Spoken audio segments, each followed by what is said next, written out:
হয়েছে তোমার? কি হয়েছে তোমার? ইয়ার কি মারো না তো?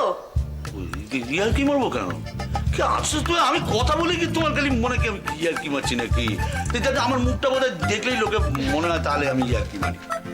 তা ঠিক। শোনো না, বলো। শোনো না, বলো না। বলছি নীলা জিজ্ঞেস করছিল, তুমি বলেছিলে না কবে ফ্রি থাকবে বলবে, সেদিনও মিটিংটা ফিক্স করবে হাসপাতালে। আমি এতই কি জরুরি লোক নাকি যে আমি না গেলে মিটিং হচ্ছে না? তুমি কি ফেলনা নাকি? এই তো তোমার কাছে কিন্তু কিরকম অদ্ভুত ব্যাপার দেখো। তোমার এক বন্ধুর বস সে আমায় বলছে বেকার বলছে না, আবার আবার তোমার আরেক বান্ধবী সে আবার আমি না গেলে মিটিং করছে না। সব মানুষ কি সমান হয় নাকি? সব মানুষের মন সমান হয়? যাকে তুমি বলো তুমি কবে যাবে? আরে বাবা সে তো এই কি বলবে তো ছটপট করে না, শান্ত হয়ে বসতে পারো না? আর সেই তুমি ঠিক করো না একটা কিছু, আর ভালো লাগছে না। তুমি দিন ঠিক করো ব্যাস তাহলেই হলো, আমি ঠিক চলে যাবো। দাও চা দাও। ধরো গায়ে ফেলবে না। তুমি আমাকে কি ভাবো বলতো? আমি কি গৌরব? গৌরবের থেকে ছোট। ও তাহলে গৌরব বড়, আমি তাহলে মেজো। এইটা হ্যাঁ তো তাহলে তাহলে কি কি বলো বলো বলো ইয়ে হবে কোথায়? কি মিটিংটা কোথায় হবে সেটা তো বলছো না, বলো কোথায়? মিটিংটা আমার হাসপাতালে বলবে। হাসপাতালের ওইতে?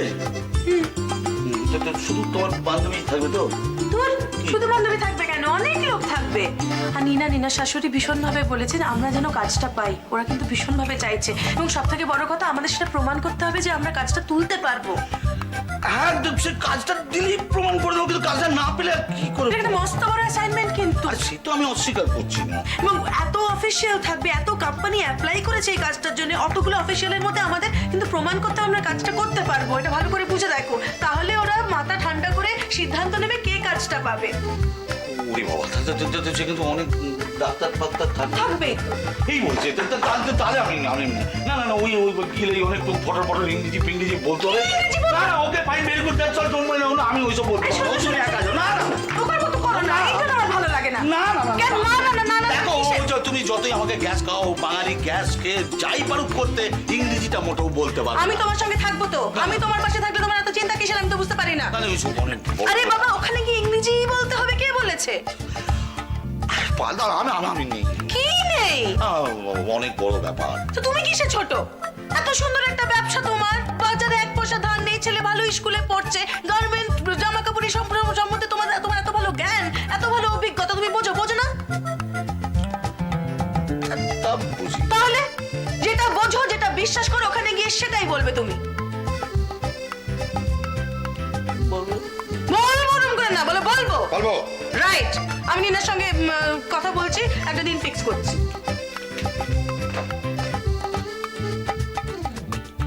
দেখলে সেই গ্যাসটা খেলাম, আমার বউ আমাকে গ্যাস খাইয়ে হ্যাঁ বলিয়ে নিল। 498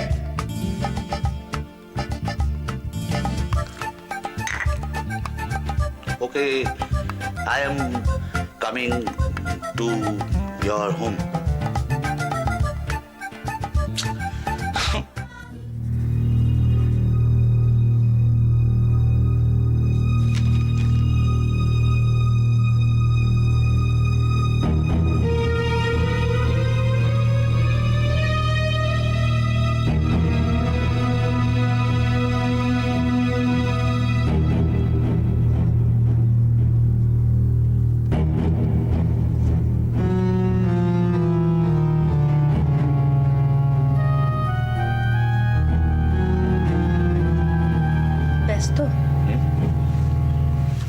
তুমি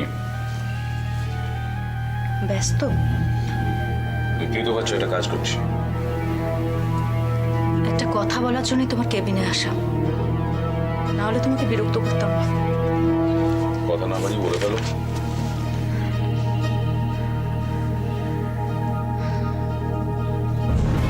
আমি সিদ্ধান্ত নিয়েছি যে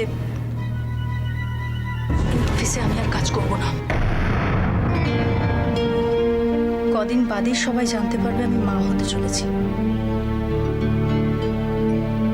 দুদিন বাদেই সকলে জানতে পারবে সেই সন্তানের বাবার নাম কি। তখন আর আমি এই অফিসে মাথা তুলে চলতে পারবো না। তাই আমি রেজিগনেশন দেব।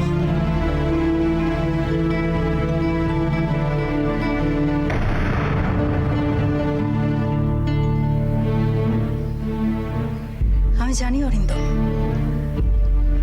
আমার চলে যাওয়ার খবরটা তোমার কাছে আনন্দের খবর। কি যা তা বলছো রাখি? আমি কি তোমায় চলে যেতে বলছি? হ্যাঁ, হয়তো মুখে আমাকে বলনি ঠিকই, কিন্তু তোমার হাবভাব আজকাল আমাকে বুঝিয়ে দিচ্ছে যে তুমি চাও এই অফিস থেকে আমি চলে যাই। রাখি, তোমার মাথা খারাপ হয়ে গেছে। ইয়েস, আমার মাথা খারাপ হয়ে গেছে। সত্যি আমার মাথা খারাপ হয়ে গেছে অরিন্দম। ঠিক যেদিন থেকে আমি তোমাকে ভালোবেসেছি সেই দিন থেকে আমি আর সুস্থ নই। রাখি, আমার সম্বন্ধে তোমার ধারণা একদমই ভুল। তবে হ্যাঁ, এই অবস্থা তুমি যদি চাকরি কন্টিনিউ না করতে চাও সেটা আলাদা কথা। সেটা একান্তই তোমার নিজস্ব সিদ্ধান্ত, আমার কোনো দায়িত্ব নেই। তুমি কি ভীষণ বদলে যাচ্ছ অরিন্দম? যত দিন যাচ্ছে তুমি একদম বদলে যাচ্ছ।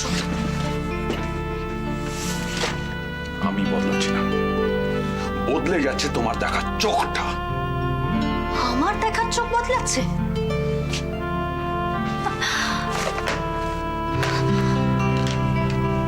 আমি সব বুঝতে পারছি অরিন্দম। আজ আমি সন্তান সম্ভবা, তাই শারীরিকভাবে আর তোমার কাছে আসতে পারছি না। আর ঠিক সেই কারণে আমার প্রতি তুমিও আকর্ষণ হারাচ্ছ। আমি এখন তোমার কাছে বোঝা। সব ভালোবাসা ঠালোবাসার কথা ফালতু। আসল কথা হলো তুমি এখন আমাকে নিয়ে আর ফুর্তি করতে পারছো না। বড্ড বাজে কথা বলছো তুমি, বড্ড বাজে কথা বলছো। সত্যিটা স্বীকার করা খুব শক্ত, আর তাই সত্যি কথাটা অনেক সময় বাজে কথা মনে হয়। রেজিগনেশন দিচ্ছ, সেটা তোমার ডিসিশন, তোমার রেসপন্সিবিলিটি। হ্যাঁ, আমি লড়াইয়ে নামছি সেটাও আমারই ডিসিশন। কি? বিনা যুদ্ধে আমি আমার অধিকার ছেড়ে দেবো এমন বোকামি তো আমি নই অরিন্দম। আর ঠিক সেই কারণে এই অফিস আমি ছাড়ছি। তোমাকে আমি ছেড়ে দেব না অরিন্দম। আমায় তুমি ভয় দেখাচ্ছ।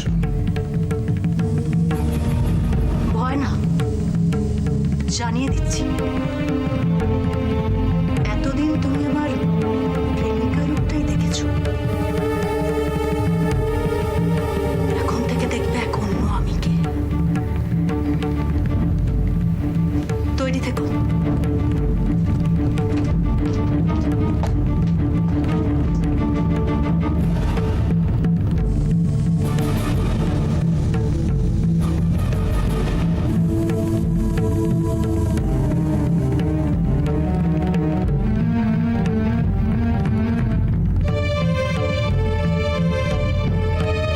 তারপর তো ওই দুটো ডিম মাটির তলায় ঢুকিয়ে দিল রাক্ষসী। তারপর লক্ষ্মী বউ সেজে আবার রাজপ্রাসাদে ফিরে এলো। রাজপুরীর কেউ জানতে পারলো না দুটো রাজপুত্রকেই রাক্ষসী একবারে খেয়ে ফেলেছে। তারপর কি হয়েছে দিয়া?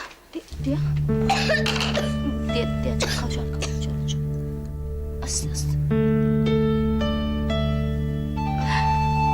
তুমি শুয়ে পড়ো, শুয়ে পড়ো আস্তে আস্তে। তারপর জ্বরটা দেখিনি না, রাক্ষসী রানী রাক্ষসী তো কেউ চিনতে পারলো না যে রাজপুত্র দুটোকে ওরা খেয়ে ফেলেছে। তারপর কি হলো বল না। আগে জ্বর দেখিনি, না, আগে গল্পটা বল। আগে জ্বর দেখি তারপর। না, আগে গল্প। দিয়া আরম করেন, আগে জ্বর। না দিয়া না, আগে গল্প। ঝগড়া যাতে কিসের জন্য হচ্ছে? হ্যাঁ, দেখো না মা, দিদি বলছে আগে জ্বর দেখো। কি হলো? দিয়া এই পিপি না করতে কিছুতেই কথা শুনে না। দেখেছো? পিপি বলছিল যে আগে জ্বর দেখে তারপর গল্প বলবে, আর আমি বলছিলাম জ্বরটা পরে দেখে আগে গল্প বলবে। গল্প পরে হবে, আগে জ্বরটা দেখতে দে। আচ্ছা ঠিক আছে, জ্বর দেখতে দেখতে গল্প শোনো। হ্যাঁ ঠিক বলেছি। এই পিপি বল, বলো আচ্ছা বলো। তুমি আগে চুপ করে শোনো, দেখি আমি একটু জ্বরটা দেখি। বল। বলছি তো শোনা, ওরকম করে না তো।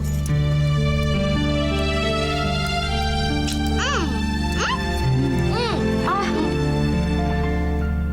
কালকে আমার ওকে নিয়ে হসপিটাল যেতে হবে জানিস। কি হলো কি? চুপ করে শো। করে না, কালকেই ডক্টর আঙ্কেল দেখবে। যদি তুমি ভালো থাকো তাহলে বাড়ি চলে আসবে, তারপর থেকে স্কুল যাবে। আর এক মিনিট, হ্যাঁ?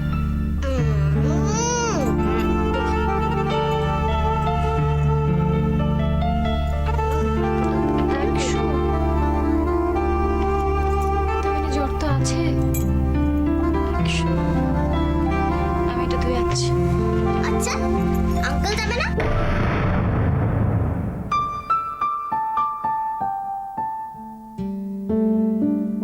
বস না, পরে যাবি।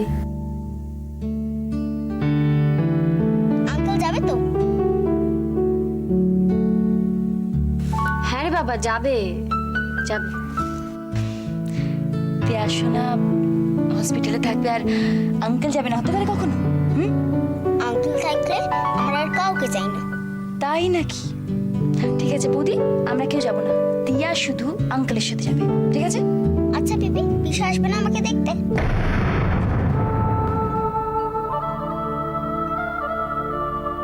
হাসপাতালে থাকবো, পিসা আমাকে দেখতে আসবে না?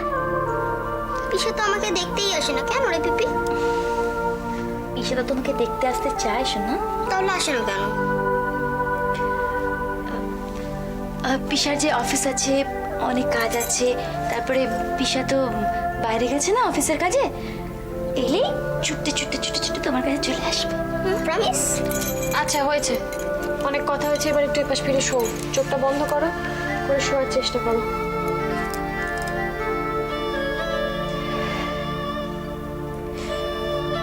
আমি তুই আছি।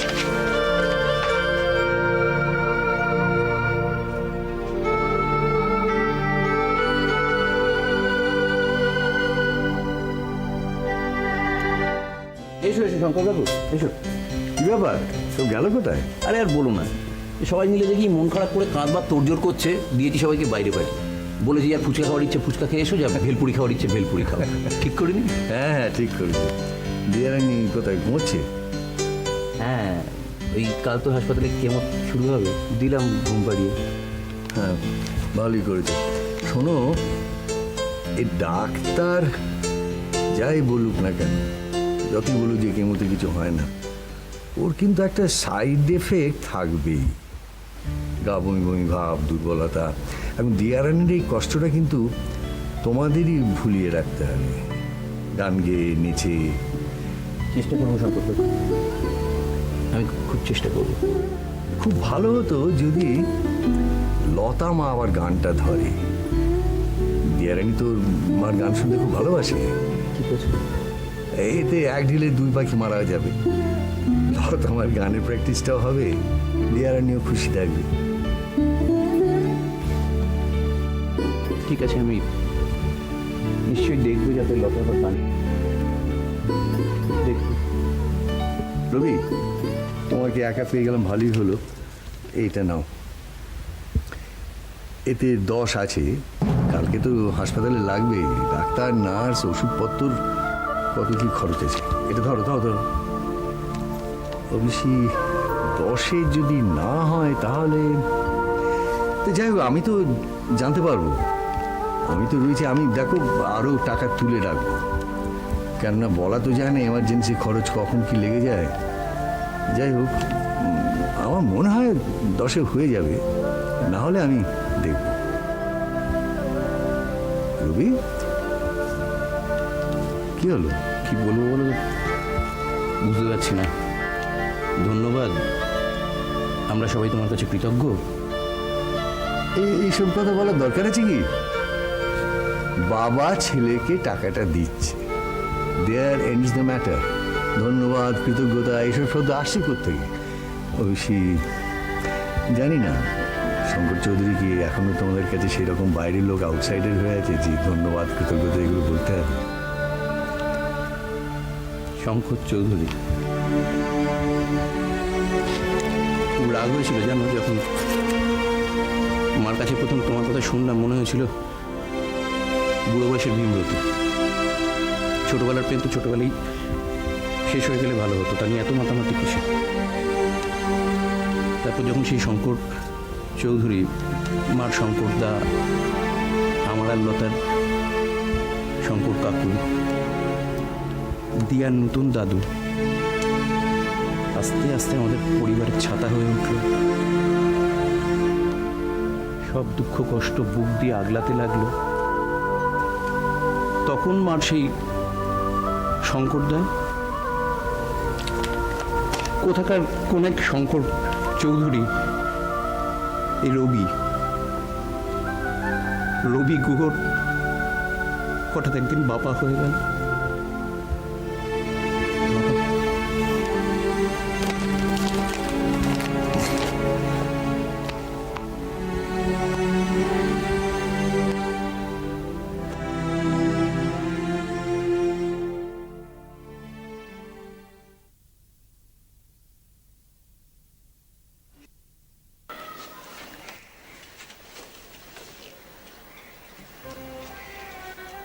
কি রে কিংসু, সীমা তো এখনো এলো না?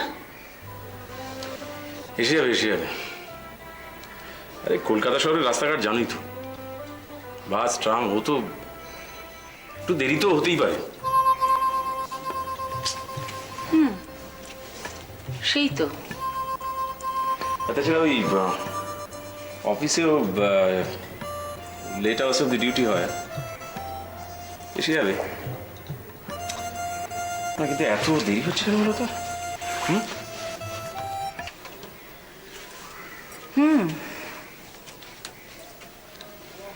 কি করছো কেন? ছটফটটা এবার কে করছে শুনি? না মানে বললাম যে তোমায় বললাম নিয়ে আসি, বললো না এখন। দেখ, কলকাতা শহরে রাত অবধি পথে ঘাটে চলাফেরা করা যায়, চিন্তা করিস না, ঠিক এসে যাবে। হ্যাঁ কিন্তু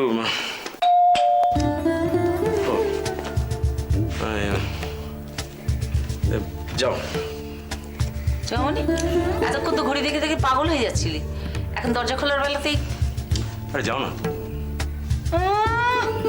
চালাকি হচ্ছে তোমার, দাঁড়াও।